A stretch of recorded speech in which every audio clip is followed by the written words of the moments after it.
like your whole body forward and drive your elbow into it.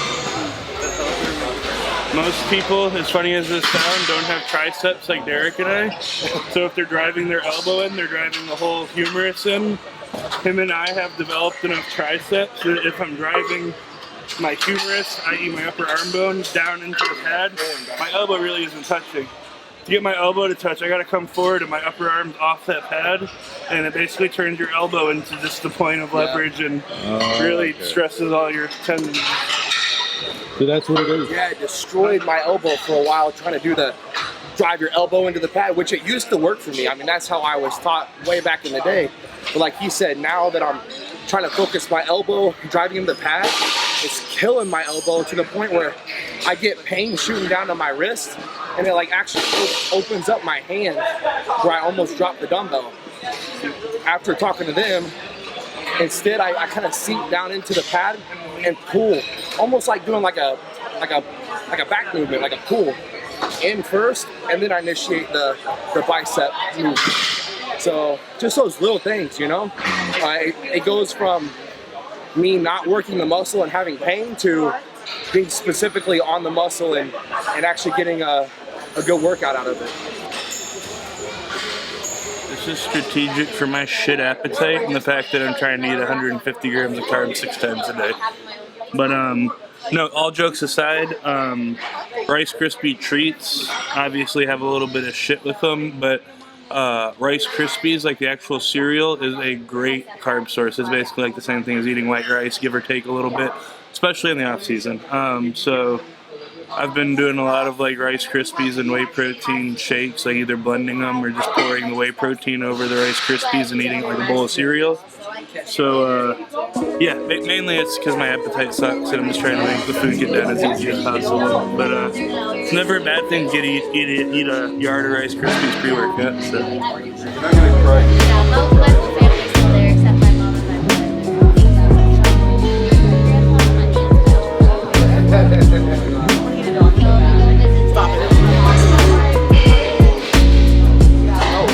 Yeah, we're about to smash some arms. All three of us are head deep into off-season right now. Yeah, we're all thick. We're thinking about the food. He's thick with like 4 C's, I'm thick with like a C. He's thick, we're all thick. So I just got 1 C, you hear that? 1 C. Derek's got like all the C's, he's still a big bastard. Anyways, so yeah, we're gonna do typical arm workout. If you've watched arm days before, it'll probably look familiar, so we'll try and make it different in some way, somehow. But yeah, start with the dumbbell preacher, move on to a cable extension, go to a step forward cable curl, and then see what we feel like doing for triceps for the last movement. So bicep, tricep, bicep, tricep, and then her and I have rear delts on arm day. I don't know if Did you hit them yesterday? No, I did shoulders yesterday, but that's typically how I train too, so okay, it works out good. So rear delts at the end. Let's do it.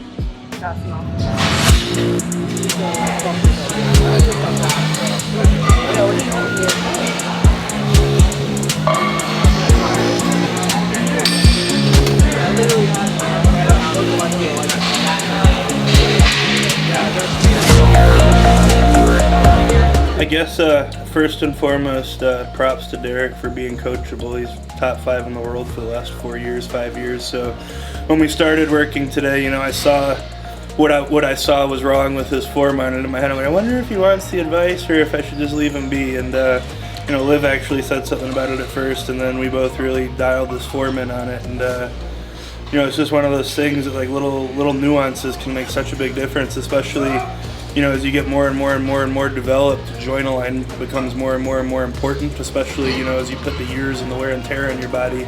You know, having, you know, everything aligned properly makes a huge difference, you know, after months and years of doing it right or doing it wrong.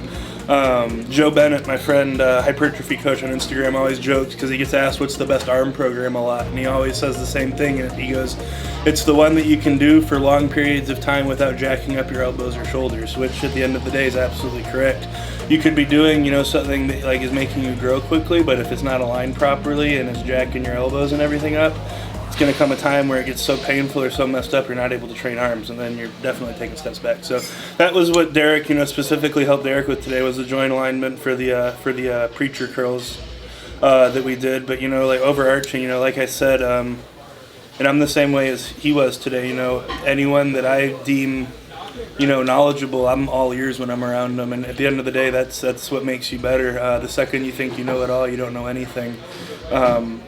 You know, the worst that can happen, you know, trying or listening to someone else is you tried it and it didn't work. You know, it's not like you're like devoting an entire workout to like trying something and it's like messing up your whole day. You know, it was one little cue for one exercise, you know, take it or leave it, and ended up making a big difference for him. So I've had 1,000 things like that happen to me in the gym over the years from, you know, people like Joe and John Meadows, and, you know, it's people I really, you know, like look up to and, you know, trust what they do. So overarching principle is be coachable and keep your ears open. Good.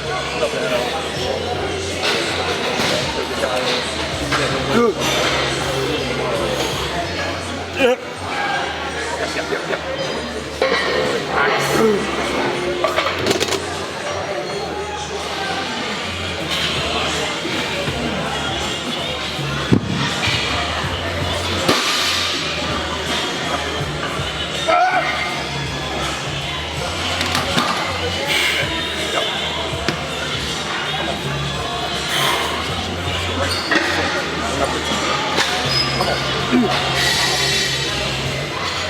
Come on, Hunter. Yep, I got you. Yep. Oh, yes, sir. Come on, squeeze. Wow, that feels so much better. Looks so much better. That feels clean. Tired, keep us moving.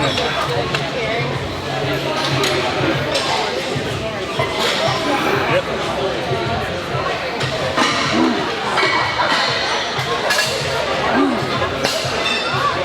Rotate in, keep everything straight line. Yeah, 100% agree, man. So, yeah,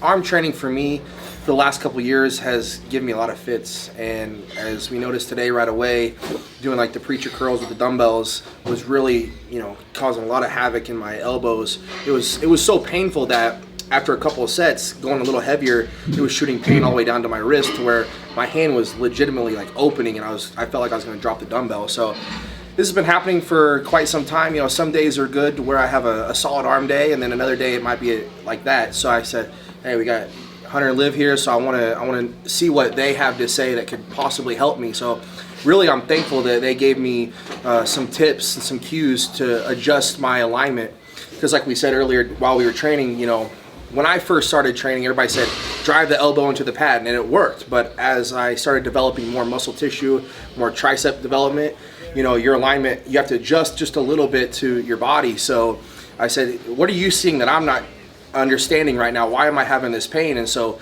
just those little bit of cues of, hey, you know, push the tricep into the pad, not the elbow. You know, don't let the elbow hang over. So those just little itty bitty cues are majorly important when it comes to actually stimulating the muscle and not having, you know, that pain. So I'm very thankful that, you know, Hunter and Liv was able to give me that advice, and then after that, you know, I had a really good workout. Yeah.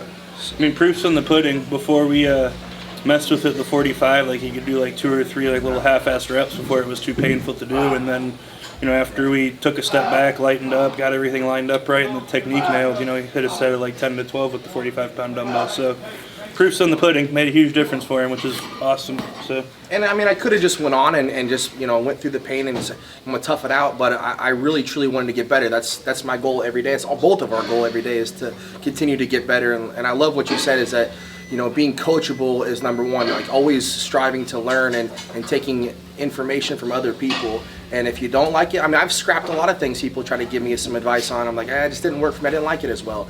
But in this case, you know, it did work for me, and I think that that's very important for anyone that's trying to get better at anything. You gotta be open ears. Definitely. Yep. Lock it in. Let's go. Focus.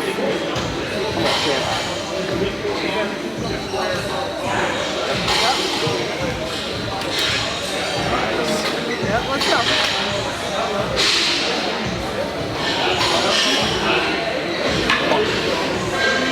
Let's go. All the way. two happen. Yep.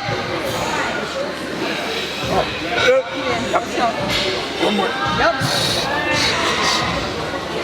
Got it. Nice. Own the rep. Own it.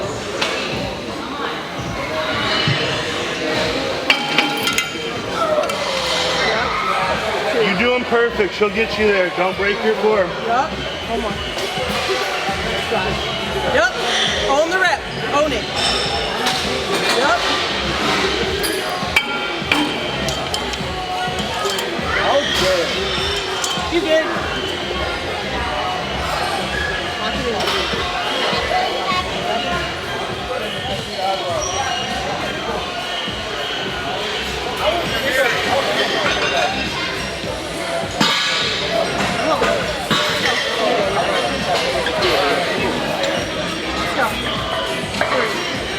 All the way.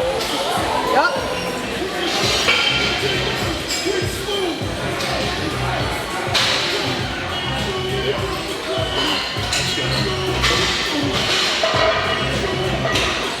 Come on, squeeze. Up.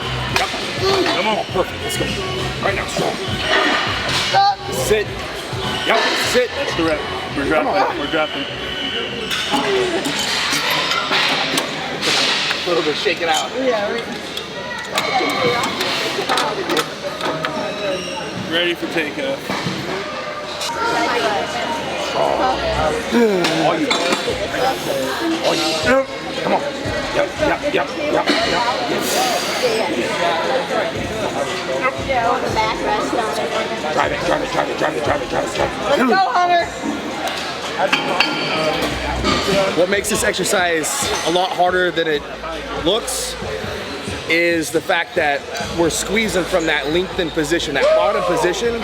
So if we were to just throw that weight up, we could probably get a lot more weight, but if we're contracting from the bottom with our biceps Not your front. and not the front delt or the chest, that's what makes this exercise so much harder than it looks. So we might only be doing like 50 pounds in each hand, but again, we're starting from that bottom position where it's the hardest and squeezing the entire rep.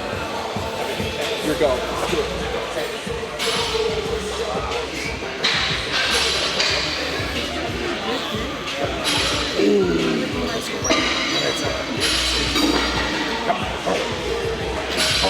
Come on, Hunter. Drive. Make 3 happen. Let's go. Up. 2.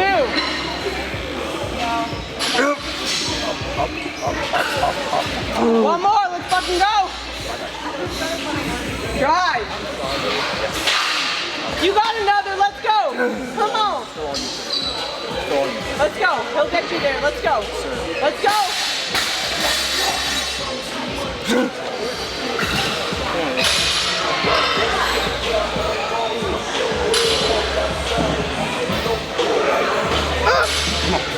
Come on.